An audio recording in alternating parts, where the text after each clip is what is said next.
Hello ਮਾਈ beautiful people, ਮੈਂ ਸਾਕਸ਼ੀ ਤੁਹਾਡਾ welcome ਕਰਦੀ ਹਾਂ ਇਸ ਪਲੈਟਫਾਰਮ ਉੱਪਰ, ਇਸ ਚੈਨਲ ਉੱਪਰ ਜਿਸ ਦਾ ਨਾਮ ਹੈ ਦ ਲਰਨਿੰਗ ਫੈਕਟਰੀ। ਇਸ ਚੈਨਲ ਉੱਪਰ ਅੱਜ ਆਪਾਂ ਆਪਣੀ ਇੰਗਲਿਸ਼ ਮਾਸਟਰ ਕੈਡਰ ਦੀ ਪਹਿਲੀ ਕਲਾਸ ਹੈ ਜਿਹੜੀ ਉਹ ਸਟਾਰਟ ਕਰਨ ਜਾ ਰਹੇ ਹਾਂ, ਜਿਹਦੇ ਵਿੱਚ ਜਿਵੇਂ ਕਿ ਤੁਹਾਨੂੰ ਸਕਰੀਨ 'ਤੇ ਕਲੀਅਰਲੀ ਦਿਖ ਰਿਹਾ ਆ, ਜਿਹਦੇ ਵਿੱਚ ਆਪਾਂ ਪੜ੍ਹਾਂਗੇ ਐਲਿਜ਼ਾਬੈਥਨ ਏਜ ਦੇ ਫੀਚਰਸ ਅਤੇ ਨਾਲ ਕੁਝ ਗੱਲਾਂ ਆਪਾਂ ਐਲਿਜ਼ਾਬੈਥਨ ਏਜ ਦੀ ਹਿਸਟਰੀ ਬਾਰੇ ਵੀ ਪੜ੍ਹਾਂਗੇ, ਕਿਉਂਕਿ ਆਪਾਂ ਕਿਸੇ ਵੀ ਚੀਜ਼, ਕੋਈ ਵੀ ਰਾਈਟਰ ਹੈ ਜੋ ਵੀ ਕੁਛ ਲਿਖਦਾ ਆ, ਉਹ ਉਹਦੀਆਂ ਲਿਖਤਾਂ ਉੱਪਰ ਉਸ ਏਜ ਦਾ ਬਹੁਤ ਇੰਪੈਕਟ ਪੈਂਦਾ ਆ ਕਿ ਉਸ ਏਜ ਵਿੱਚ ਕੀ ਚੱਲ ਰਿਹਾ ਸੀ, ਉਹਦਾ ਬੈਕਗਰਾਊਂਡ ਕਿਹੋ ਜਿਹਾ ਸੀ, ਕਿਹੋ ਜਿਹਾ ਇਨਵਾਇਰਮੈਂਟ ਸੀਗਾ, ਕਿਹੋ ਜਿਹੀ ਉਹਦੀ ਹਿਸਟਰੀ ਸੀ। ਤਾਂ ਉਹਨਾਂ ਸਾਰੀਆਂ ਚੀਜ਼ਾਂ ਦਾ ਜਿਹੜੀ ਇੱਕ ਰਾਈਟਰ ਦੀ ਲਿਖਤ ਉੱਪਰ, ਰਾਈਟਿੰਗ ਉੱਪਰ ਬਹੁਤ ਇੰਪੈਕਟ ਪੈਂਦਾ ਆ। ਤਾਂ ਐਲਿਜ਼ਾਬੈਥਨ ਏਜ ਦੇ ਰਾਈਟਰਸ ਨੂੰ ਪੜ੍ਹਨ ਤੋਂ ਪਹਿਲਾਂ ਆਪਾਂ ਐਲਿਜ਼ਾਬੈਥਨ ਏਜ ਦੀ ਹਿਸਟਰੀ ਅਤੇ ਉਸ ਏਜ ਵਿੱਚ ਕੀ ਕੀ ਚੀਜ਼ਾਂ ਚੇਂਜ ਹੋਈਆਂ, ਕੀ ਨਵੀਆਂ ਇਨੋਵੇਸ਼ਨਸ ਹੋਈਆਂ, ਉਹ ਸਾਰਾ ਕੁਛ ਇਹਦੇ ਵਿੱਚ ਆਪਾਂ ਬਹੁਤ ਚੰਗੀ ਤਰ੍ਹਾਂ ਪੜ੍ਹਾਂਗੇ। ਇਸ ਤੋਂ ਪਹਿਲਾਂ ਕਿ ਮੈਂ ਅੱਜ ਦੀ ਕਲਾਸ ਜਿਹੜੀ ਉਹ ਸਟਾਰਟ ਕਰਾਂ, ਤਾਂ ਮੈਂ ਤੁਹਾਨੂੰ ਇੱਥੇ ਇੱਕ ਛੋਟੀ ਜਿਹੀ ਰਿਕੁਐਸਟ ਕਰਨਾ ਚਾਹੁੰਦੀ ਹਾਂ। ਤਾਂ ਮੇਰੀ ਰਿਕੁਐਸਟ ਇਹ ਹੈ ਉਹਨਾਂ ਬੱਚਿਆਂ ਨੂੰ ਹੈ ਕਿ ਜੋ ਮਾਸਟਰ ਕੈਡਰ ਇੰਗਲਿਸ਼ ਦੀ ਤਿਆਰੀ ਕਰ ਰਹੇ ਨੇ, ਜਾਂ ਜਿਨ੍ਹਾਂ ਦਾ ਸਿਲੇਬਸ ਜਿਨ੍ਹਾਂ ਨੇ ਕਵਰ ਕਰ ਲਿਆ ਜਾਂ ਕਰ ਰਹੇ ਨੇ, ਜੋ ਵੀ ABCD, ਤਾਂ ਉਹਨਾਂ ਨੂੰ ਮੇਰੀ ਛੋਟੀ ਜਿਹੀ ਰਿਕੁਐਸਟ ਹੈ ਕਿ ਜੋ ਵੀ ਡਾਊਟ ਤੁਸੀਂ ਚਾਹੁੰਦੇ ਹੋ ਕਿ ਮੈਂ ਤੁਹਾਡਾ ਕੋਈ ਡਾਊਟ ਕਲੀਅਰ ਕਰਾਂ, ਜਾਂ ਪੂਰੇ ਮਾਸਟਰ ਕੈਡਰ ਇੰਗਲਿਸ਼ ਦੇ ਸਿਲੇਬਸ ਵਿੱਚ ਤੁਹਾਨੂੰ ਲੱਗੇ ਕਿ ਆਹ ਟੌਪਿਕ ਤੁਹਾਨੂੰ ਨਹੀਂ ਸਮਝ ਆ ਰਿਹਾ ਜਾਂ ਡਿਫੀਕਲਟ ਹੈ, ਤਾਂ ਤੁਸੀਂ ਮੈਨੂੰ ਕਮੈਂਟ ਸੈਕਸ਼ਨ ਵਿੱਚ ਦੱਸ ਸਕਦੇ ਹੋ ਕਿ ਅਗਲੀ ਵੀਡੀਓ ਜਿਹੜੀ ਉਹ ਕਿਸ ਟੌਪਿਕ ਉੱਪਰ ਬਣਾਈ ਜਾਵੇ।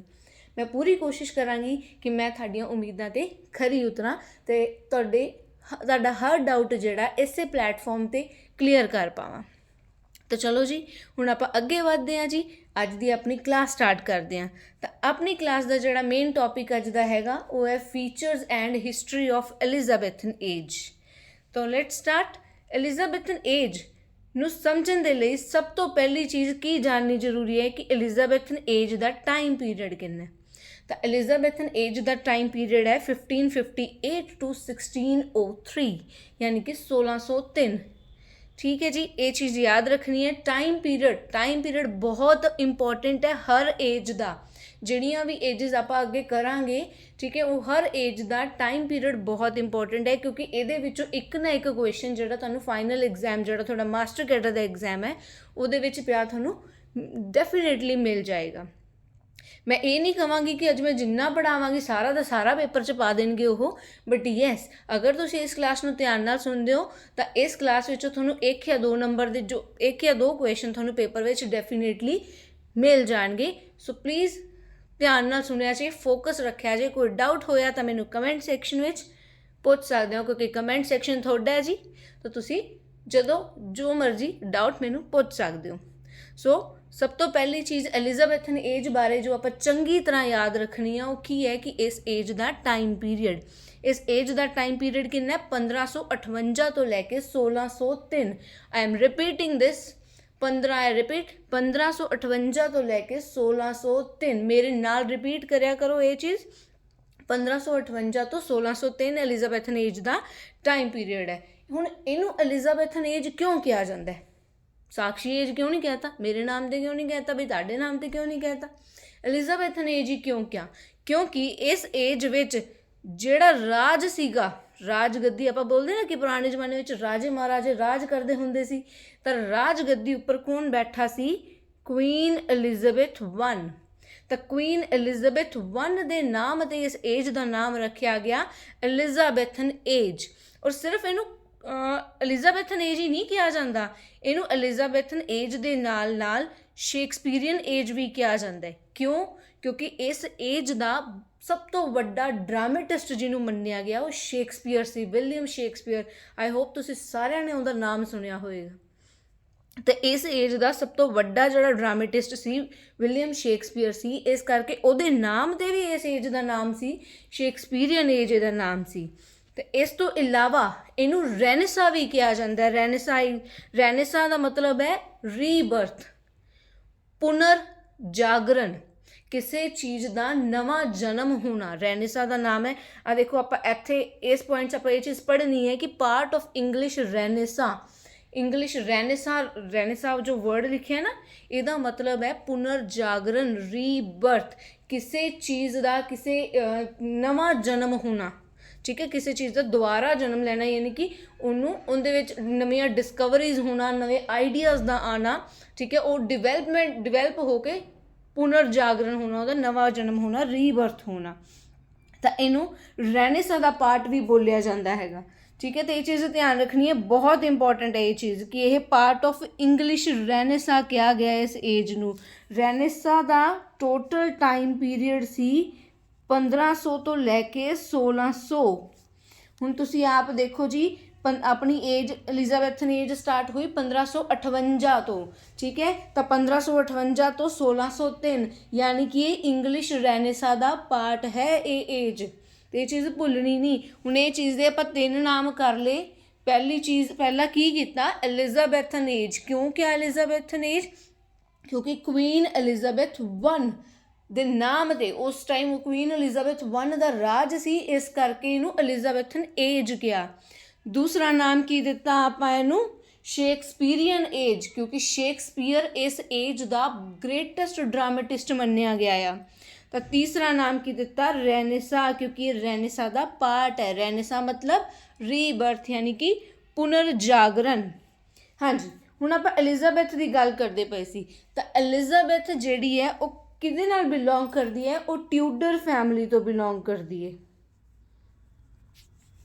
ਟਿਊਡਰ ਡਾਇਨੈਸਟੀ, ਠੀਕ ਹੈ। ਕਿ ਐਲਿਜ਼ਾਬੈਥਨ ਏਜ ਤੋਂ ਬਾਅਦ ਐਲਿਜ਼ਾਬੈਥਨ ਏਜ ਤੋਂ ਪਹਿਲਾਂ ਜਿਹੜਾ ਕੀ ਹੈ, ਟਿਊਡਰ ਪੀਰੀਅਡ ਚੱਲ ਰਿਹਾ ਸੀ, ਟਿਊਡਰ ਡਾਇਨੈਸਟੀ ਚੱਲ ਰਹੀ ਸੀ, ਠੀਕ ਹੈ। ਤਾਂ ਐਲਿਜ਼ਾਬੈਥਨ ਏਜ ਜਿਹੜੀ ਹੈ ਉਹ ਟਿਊਡਰ ਡਾਇਨੈਸਟੀ ਤੋਂ ਬਿਲੋਂਗ ਕਰਦੀ। ਅਗਰ ਤੁਹਾਨੂੰ ਪੁੱਛਿਆ ਜਾਵੇ ਕਿ ਕੁਈਨ ਐਲਿਜ਼ਾਬੈਥ ਜਿਹੜੀ ਹੈ ਉਹ ਕਿੱਥੋਂ ਬਿਲੋਂਗ ਕਰਦੀ ਹੈ, ਤਾਂ ਤੁਸੀਂ ਆਨਸਰ ਦੇ ਸਕਦੇ ਹੋ ਕਿ queen Elizabeth belongs to Tudor family. ਹਾਂਜੀ, ਨੈਕਸਟ ਦੂਸਰਾ ਪੁਆਇੰਟ ਆਪਣਾ ਕਿ ਇਹਨੂੰ ਗੋਲਡਨ ਏਜ ਆਫ ਲਿਟਰੇਚਰ ਕਿਹਾ ਜਾਂਦਾ। ਆਪਣੇ ਇੰਗਲਿਸ਼ ਲਿਟਰੇਚਰ ਦੀ ਹਿਸਟਰੀ ਵਿੱਚ ਜਿਹੜੀ ਹੈ ਐਲਿਜ਼ਾਬੈਥਨ ਏਜ ਨੂੰ ਗੋਲਡਨ ਏਜ ਆਫ, ਚੌਥਾ ਨਾਮ ਕਰਦੇ ਪਏ ਹਾਂ ਆਪਾਂ ਇਹਦਾ। ਤਾਂ ਐਲਿਜ਼ਾਬੈਥਨ ਏਜ ਨੂੰ ਹੋਰ ਕੀ ਕਿਹਾ ਜਾਂਦਾ ਹੈ? Golden age of English literature ਕਿਹਾ ਜਾਂਦਾ ਹੈ। ਕਿਉਂ golden age of English literature ਕਿਹਾ ਜਾਂਦਾ ਹੈ? ਕਿਉਂਕਿ ਇਹ ਉਹ ਏਜ ਸੀ ਜਿਹਦੇ ਵਿੱਚ ਜਿਹੜੀ ਹੈ ਬਹੁਤ ਸਾਰੀਆਂ ਨਵੀਆਂ ਇਨਵੈਂਸ਼ਨਸ ਹੋਈਆਂ, ਠੀਕ ਹੈ। ਇੱਕ ਤਰ੍ਹਾਂ ਆਪਾਂ ਰਾਈਟਿੰਗ ਦੀ ਫੀਲਡ ਵਿੱਚ ਕਹੀਏ ਤਾਂ ਰਾਈਟਿੰਗ ਦੀ ਫੀਲਡ ਵਿੱਚ ਬਹੁਤ ਵੱਡੇ ਬਦਲਾਅ ਆਏ ਸੀ। ਔਰ ਸਿਰਫ ਰਾਈਟਿੰਗ ਦੀ ਫੀਲਡ ਵਿੱਚ ਬਦਲਾਅ ਨਹੀਂ ਆਏ ਸੀਗੇ, ਟੈਕਨੋਲੋਜੀ, ਸਾਇੰਸ ਦੀ ਫੀਲਡ ਵਿੱਚ ਵੀ ਬਹੁਤ ਵੱਡੇ ਬਦਲਾਅ ਆਏ ਸੀ। ਇਸ ਕਰਕੇ ਇਸ ਪੀਰੀਅਡ ਨੂੰ golden age of English literature ਮੰਨਿਆ ਗਿਆ ਹੈ। Third point is era of sonnets. Third point ਆਪਣਾ ਕੀ ਹੈ? Era of sonnets. ਹੁਣ ਸੋਨਿਟ ਕੀ ਹੁੰਦੀ ਹੈ? ਵੈਸੇ ਤਾਂ ਤੁਸੀਂ ਸਾਰਿਆਂ ਨੇ ਪੜ੍ਹਿਆ ਹੋਣਾ, ਬਟ ਸੋਨਿਟ ਫਿਰ ਵੀ ਮੈਂ ਦੱਸ ਦਿੰਦੀ ਹਾਂ ਤੁਹਾਨੂੰ ਕਿ ਇੱਕ ਸੋਨਿਟ ਜਿਹੜੀ ਹੈ ਉਹ ਕੀ ਹੈ? 14 ਲਾਈਨ ਦੀ ਪੋਇਮ ਹੈ। 14 ਲਾਈਨ ਪੋਇਮ ਹੁੰਦੀ ਹੈ ਸੋਨਿਟ। ਤਾਂ ਸੋਨਿਟ ਜਿਹੜੀ ਹੈ ਉਹ ਕੀ ਹੈ? 14 ਲਾਈਨ ਦੀ ਪੋਇਮ ਹੈ। ਇਹ ਜਿਵੇਂ ਮਰਜ਼ੀ ਲਿਖੀ ਹੋਵੇ, ਬਸ ਹੋਏਗੀ ਇਹ 14 ਹੀ ਲਾਈਨਾਂ ਦੀ। 14 ਤੋਂ ਬਾਅਦ 15 ਨਹੀਂ ਹੋ ਸਕਦੀਆਂ, ਨਾ 13 ਹੋ ਸਕਦੀਆਂ ਅਤੇ ਨਾ ਹੀ 15 ਹੋ ਸਕਦੀਆਂ। ਸੋਨਿਟ ਦਾ ਮਤਲਬ ਹੀ, ਸੋਨਿਟ ਦੀ ਡੈਫੀਨੇਸ਼ਨ ਹੀ ਇਹੀ ਹੈ, a 14 line poem is known as sonnet. ਤਾਂ ਇਸ ਏਜ ਨੂੰ ਐਰਾ ਆਫ ਸੋਨਿਟ ਕਿਉਂ ਕਿਹਾ ਗਿਆ ਇਸ ਏਜ ਨੂੰ? ਕਿਉਂਕਿ ਸੋਨਿਟਸ ਦੀ ਜਿਹੜੀ ਇਨਵੈਂਸ਼ਨ ਸੀ ਉਹ ਇਸ ਏਜ ਵਿੱਚ ਹੋਈ ਸੀ, ਠੀਕ ਹੈ। ਸੋਨਿਟਸ ਦੀ ਜਿਹੜੀ ਇਨਵੈਂਸ਼ਨ ਸੀ ਇਸ ਏਜ ਵਿੱਚ ਹੋਈ ਸੀ। ਤਾਂ ਸਭ ਤੋਂ ਪਹਿਲੇ ਨੰਬਰ 'ਤੇ ਜਿਹੜੀਆਂ ਸੋਨਿਟਸ ਸੀਗੀਆਂ ਉਹ ਕਿਹਦੇ ਦੁਆਰਾ ਇੰਟਰੋਡਿਊਸ ਕਰਵਾਈਆਂ ਗਈਆਂ ਸੀ? ਥਾਮਸ ਵਿਆਟ ਦੁਆਰਾ। ਸਭ ਤੋਂ ਪਹਿਲੇ ਨੰਬਰ ਵਾਲੀਆਂ ਸੋਨਿਟਸ ਜਿਹੜੀਆਂ ਉਹ ਕਿਹਦੇ ਦੁਆਰਾ ਇੰਟਰੋਡਿਊਸ ਕਰਵਾਈਆਂ ਗਈਆਂ ਸੀ? ਥਾਮਸ ਵਿਆਟ ਦੁਆਰਾ ਇੰਟਰੋਡਿਊਸ ਕਰਵਾਈਆਂ ਗਈਆਂ ਸੀ। ਤਾਂ ਥਾਮਸ ਵਿਆਟ ਦੀ ਜਿਹੜੀ ਸਭ ਤੋਂ ਪਹਿਲੀ ਸੋਨਿਟ ਸੀ, ਜਿਹੜੀਆਂ ਸਭ ਤੋਂ ਪਹਿਲੀਆਂ ਇੰਟਰੋਡਿਊਸ ਕਰਾਈਆਂ ਗਈਆਂ ਸੀ, ਥਾਮਸ ਵਿਆਟ ਦੁਆਰਾ ਕਰਾਈਆਂ ਗਈਆਂ ਸੀ। ਤਾਂ ਪਹਿਲੀਆਂ ਸੋਨਿਟਸ ਨੂੰ, ਸਭ ਤੋਂ ਪਹਿਲੀ ਸੋਨਿਟਸ ਨੂੰ ਕੀ ਕਿਹਾ ਜਾਂਦਾ ਹੁੰਦਾ ਸੀ? ਪੈਟਰਾਰਕਨ ਸੋਨਿਟਸ ਕਿਹਾ ਜਾਂਦਾ ਸੀ। ਸਭ ਤੋਂ ਪਹਿਲਾਂ ਜਿਹੜੀਆਂ ਸੋਨਿਟਸ ਆਈਆਂ, ਜਦੋਂ ਸਭ ਤੋਂ ਪਹਿਲਾਂ ਜਿਹੜੀ ਇੰਟਰੋਡਕਸ਼ਨ ਹੋਈ ਸੋਨਿਟ ਦੀ, ਤਾਂ ਉਹਨੂੰ ਪੈਟਰਾਰਕਨ ਸੋਨਿਟ ਕਿਹਾ ਜਾਂਦਾ ਸੀ। ਤਾਂ ਪੈਟਰਾਰਕਨ ਸੋਨਿਟ ਲਿਖਣ ਦਾ ਤਰੀਕਾ ਕੀ ਸੀ? ਪੈਟਰਾਰਕਨ ਸੋਨਿਟ ਲਿਖਣ ਦਾ ਤਰੀਕਾ ਸੀ ਆਕਟੇਵ ਪਲੱਸ ਸੈਸਟੈਟ। ऑक्टेव यानी कि 8 लाइनां ਤੇ ਸੈਸਟੇਟ यानी कि 6 ਲਾਈਨਾਂ। ਪਹਿਲੀਆਂ 8 ਲਾਈਨਾਂ ਨੂੰ ਕੀ ਬੋਲਿਆ ਜਾਂਦਾ ਸੀ? ਔਕਟੇਵ। ਤੇ ਲਾਸਟ ਵਾਲੀਆਂ 6 ਲਾਈਨਾਂ ਨੂੰ ਕੀ ਬੋਲਿਆ ਜਾਂਦਾ ਸੀ? ਸੈਸਟੇਟ ਬੋਲਿਆ ਜਾਂਦਾ ਸੀ। ਤੇ 8 + 6 ਮਿਲ ਕੇ ਕੀ ਬਣ ਗਈਆਂ? 14 ਬਣ ਗਈਆਂ। ਠੀਕ ਹੈ, ਤਾਂ 14 ਲਾਈਨਾਂ ਦੀ ਜਿਹੜੀ ਸਭ ਤੋਂ ਪਹਿਲੀ ਸੋਨੇਟਸ ਜਿਹੜੀਆਂ ਇੰਟਰੋਡਿਊਸ ਹੋਈਆਂ ਦੈਟ ਵਾਸ ਪੈਟਰਾਰਕਨ ਸੋਨੇਟਸ। ਉਦੋਂ ਬਾਅਦ ਕੀ ਹੋਇਆ? ਨੈਕਸਟ ਸੋਨੇਟ ਜਿਹੜੀਆਂ ਇੰਟਰੋਡਿਊਸ ਹੋਈਆਂ ਸੈਕਿੰਡ ਨੰਬਰ 'ਤੇ, ਜਿਹੜੀਆਂ ਇਸ ਏਜ ਵਿੱਚ ਆਈਆਂ ਪੈਟਰਾਰਕਨ ਸੋਨੇਟਸ ਤੋਂ ਬਾਅਦ, ਜਿਹੜੀਆਂ ਇਸ ਏਜ ਵਿੱਚ ਸਭ ਤੋਂ ਵੱਧ ਪੋਪੂਲਰ ਹੋਈਆਂ ਉਹ ਸੀਗੀਆਂ ਸ਼ੇਕਸਪੀਰੀਅਨ ਸੋਨੇਟ। ਕਿਹੜੀਆਂ ਸੀ? ਸ਼ੇਕਸਪੀਰੀਅਨ ਸੋਨੇਟ। ਸ਼ੇਕਸਪੀਅਰ ਨੇ ਵੀ ਸੋਨੇਟਸ ਲਿਖੀਆਂ ਸੀ ਜੀ। ਸ਼ੇਕਸਪੀਅਰ ਨੇ ਵੀ ਸੋਨੇਟਸ ਲਿਖੀਆਂ ਸੀ। ਤਾਂ ਸ਼ੇਕਸਪੀਅਰ ਦੀਆਂ ਲਿਖੀਆਂ ਸੋਨੇਟਸ ਨੂੰ ਕੀ ਬੋਲਿਆ ਜਾਂਦਾ ਹੈ? ਸ਼ੇਕਸਪੀਰੀਅਨ ਸੋਨੇਟਸ ਬੋਲਿਆ ਜਾਂਦਾ ਹੈ। ਜਿਹਦੀ ਰਾਈਮ ਸਕੀਮ, ਜਿਹਦਾ ਲਿਖਣ ਦਾ ਤਰੀਕਾ ਸੀ 3 ਕੁਆਟਰਨਸ ਪਲੱਸ 1 ਕਪਲੇਟ। ਕੁਆਟਰ ਹੁੰਦਾ 4 ਲਾਈਨਾਂ ਵਾਲਾ। ਠੀਕ ਹੈ ਜੀ, 4 ਲਾਈਨਾਂ ਵਾਲਾ ਕੁਆਟਰ। ਤਾਂ ਯਾਨੀ ਕਿ 3 ਕੁਆਟਰਨਸ ਮਤਲਬ 4 ਲਾਈਨਾਂ ਦੇ 3 ਪਾਰਟ, 4 ਤੀਏ 12। ਠੀਕ ਹੈ, ਤੇ ਕਪਲੇਟ ਹੁੰਦਾ ਕਪਲ ਯਾਨੀ ਕਿ 2 ਲੋਕ। ਕਪਲ ਨੂੰ ਆਪਾਂ ਕੀ ਕਹਿੰਦੇ? 2 ਲੋਕ ਬੋਲਦੇ ਆ ਨਾ, 2 ਲੋਕ, 2 ਜਣੇ ਕਪਲ 'ਚ ਹੁੰਦੇ ਨੇ। ਤਾਂ 1 ਕਪਲੇਟ ਯਾਨੀ ਕਿ 2 ਲਾਈਨਾਂ। 12 + 2 ਕਿੰਨੀਆਂ ਹੋ ਗਈਆਂ? 14 ਲਾਈਨਾਂ ਦੀ ਪੋਇਮ। ਮੈਂ ਤੁਹਾਨੂੰ ਪਹਿਲਾਂ ਹੀ ਕਿਹਾ ਕਿ ਸੋਨੇਟ ਦਾ ਮਤਲਬ ਹੈ 14 ਲਾਈਨਾਂ ਦੀ ਪੋਇਮ। ਨਾ ਤਾਂ ਉਹਦੇ ਵਿੱਚ 13 ਲਾਈਨਾਂ ਹੋਣਗੀਆਂ, ਨਾ 15 ਹੋਣਗੀਆਂ, 14 ਹੀ, ਮਤਲਬ 14 ਹੀ ਹੋਣਗੀਆਂ। ਪੈਟਰਾਰਕਨ ਸੋਨੇਟ ਪੜ੍ਹੀ ਸੈਸਟੇਟ ਤੇ ਔਕਟੇਵ ਵਾਲੀ, ਉਹਦੇ 'ਚ ਵੀ 8 + 6 14 ਸੀ। ਤੇ ਸ਼ੇਕਸਪੀਰੀਅਨ ਸੋਨੇਟ ਵਿੱਚ ਵੀ 3 ਕੁਆਟਰਨਸ ਪਲੱਸ 1 ਕਪਲੇਟ ਯਾਨੀ ਕਿ 12 + 2 14 ਲਾਈਨਾਂ ਸੀ। ਤੀਸਰੀ ਤਰ੍ਹਾਂ ਦੀ ਜਿਹੜੀ ਸੋਨੇਟ ਸੀ ਇਸ ਏਜ ਵਿੱਚ ਜਿਹੜੀ ਆਈ, ਤੀਸਰੀ ਤਰ੍ਹਾਂ ਦੀ ਸੋਨੇਟ ਉਹ ਕਿਹੜੀ ਸੀ? ਸਪੈਂਸੇਰੀਅਨ ਸੋਨੇਟ। ਤੀਸਰੀ ਤਰ੍ਹਾਂ ਦੀ ਸੋਨੇਟ ਕਿਹੜੀ ਸੀ? ਸਪੈਂਸੇਰੀਅਨ ਸੋਨੇਟ ਆਈ, ਜਿਹਦੇ ਵਿੱਚ ਉਹ ਐਡਮੰਡ ਸਪੈਂਸਰ ਨੇ ਕੀਤੀ ਸੀ। ਜਿਹਦਾ ਜਿਹੜਾ ਪੈਟਰਨ ਸੀ ਲਿਖਣ ਦਾ ਉਹ ਕੀ ਸੀ? 3 ਇੰਟਰਲੌਕਡ ਕੁਆਟਰਨਸ। ਇੰਟਰਲੌਕਡ ਤੇ ਕੁਆਟਰਨ ਤੇ ਇਕੱਲੇ ਕੁਆਟਰਨ 'ਚ ਕੀ ਫਰਕ ਹੈ? ਜਦੋਂ ਆਪਾਂ ਰਾਈਟਰ ਕਰਾਂਗੇ ਤੁਹਾਨੂੰ ਨਾਲ ਨਾਲ ਦੱਸਾਂਗੀ। 3 ਇੰਟਰਲੌਕਡ ਕੁਆਟਰਨਸ ਪਲੱਸ 1 ਕਪਲੇਟ। ਠੀਕ ਹੈ, ਇੱਥੇ ਵੀ ਕੁਆਟਰਨ ਹੈ ਯਾਨੀ ਕਿ 4 ਤੀਏ 12 ਲਾਈਨਾਂ ਪਲੱਸ 1 ਕਪਲੇਟ ਹੈ ਯਾਨੀ ਕਿ 2 ਲਾਈਨਾਂ। ਇਹ ਵੀ ਕਿੰਨੀਆਂ ਲਾਈਨਾਂ ਦੀ ਹੋ ਗਈ?